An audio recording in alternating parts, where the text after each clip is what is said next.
calls for a preliminary hearing in the case of State of Georgia versus Hannah Payne, charged in arrest warrant 2019 CW 52032 with the offense of murder without malice.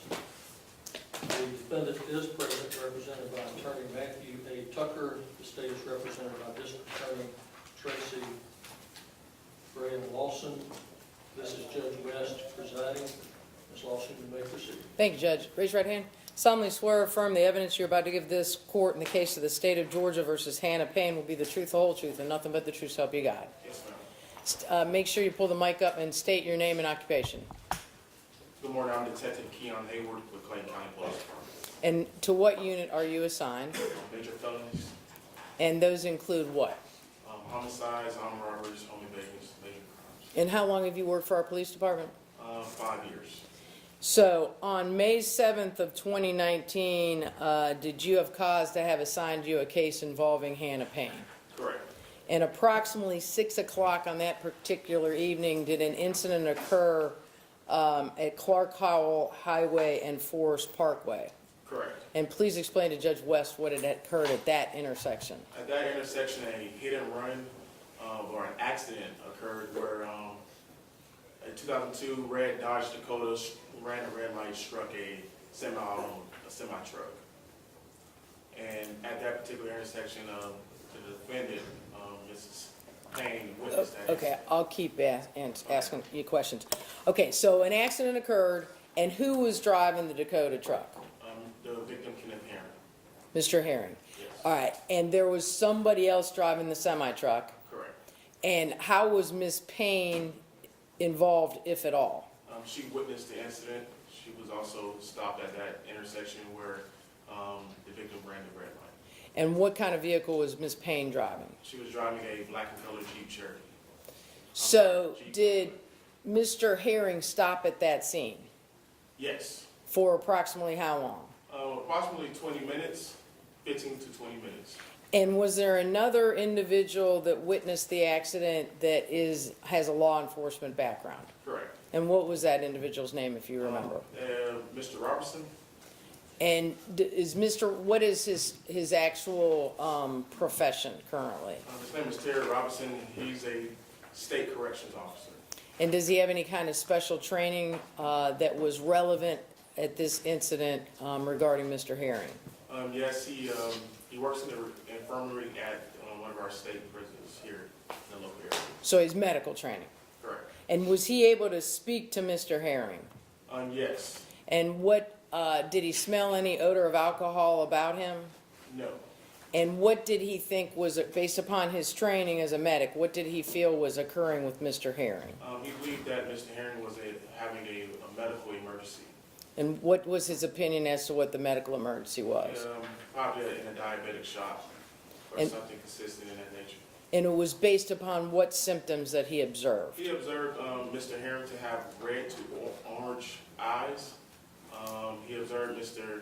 Herring walk around his truck several times. He was disoriented. He was asking what happened, who hit me, what's going on, and that's how he explained Mr. Herring. And police were called to the scene. Correct. And sometime after 15 to 20 minutes, what occurred with Mr. Herring? Due to the fact that Mr. Herring was not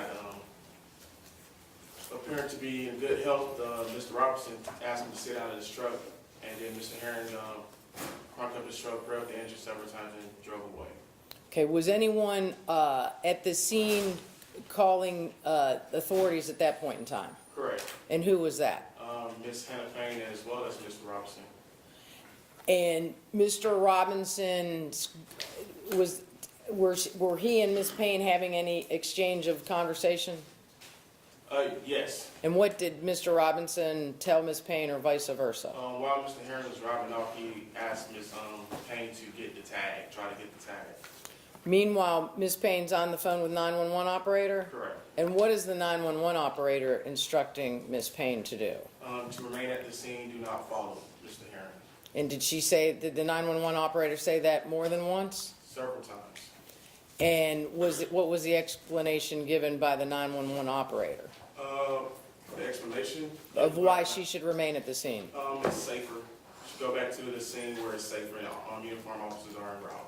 Okay, did the defendant Payne remain at the scene? No. And what occurred after Mr. Herring left the scene? Did Ms. Payne leave the scene or did she remain? She left the scene as well. And what was she doing? She proceeded to chase Mr. Herring westbound on Forest Parkway. All right, was she still talking to 911 or was she not? Correct. What was the reaction of the 911 operator when she realized the defendant Payne was chasing Mr. Herring? She repeatedly asked Ms. Payne to stop and do not follow Mr. Herring. Did the defendant Payne obey the 911 operator? No. All right, and so what happened at about 6:20 between, if anything, between Payne and Mr. Herring? Ms. Payne was able to position her vehicle in front of Mr. Herring's vehicle, forcing him to stop. Okay, so in the English version would be she blocked him. She blocked him in, yes. And was he able to progress forward once she blocked him in? No. Was he able to retreat or back up and get away from her at that point in time? No, it was heavy traffic at the intersection of Riverdale Road and Forest Parkway. So in effect, he was in prison, falsely in prison. Correct.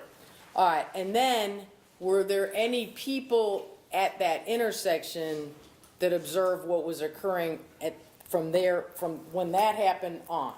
Yes. And how many people did you or other officers speak to that observed what occurred from this point on? Total of 4.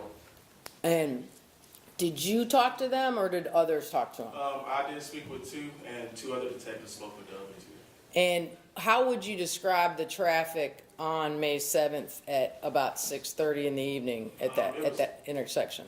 It was pretty heavy due to the rush hour traffic, as well as uniform officers were directing traffic at the intersection of 285 on-ramp as well at Riverdale Road.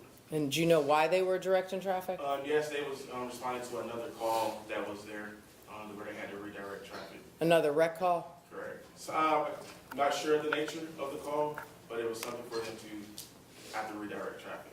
All right, so what 2 witnesses did you interview that saw what occurred from this point on? Miss Anita and Mr. Philip Erickson. And were they in separate vehicles or together? They were together. They are a married couple.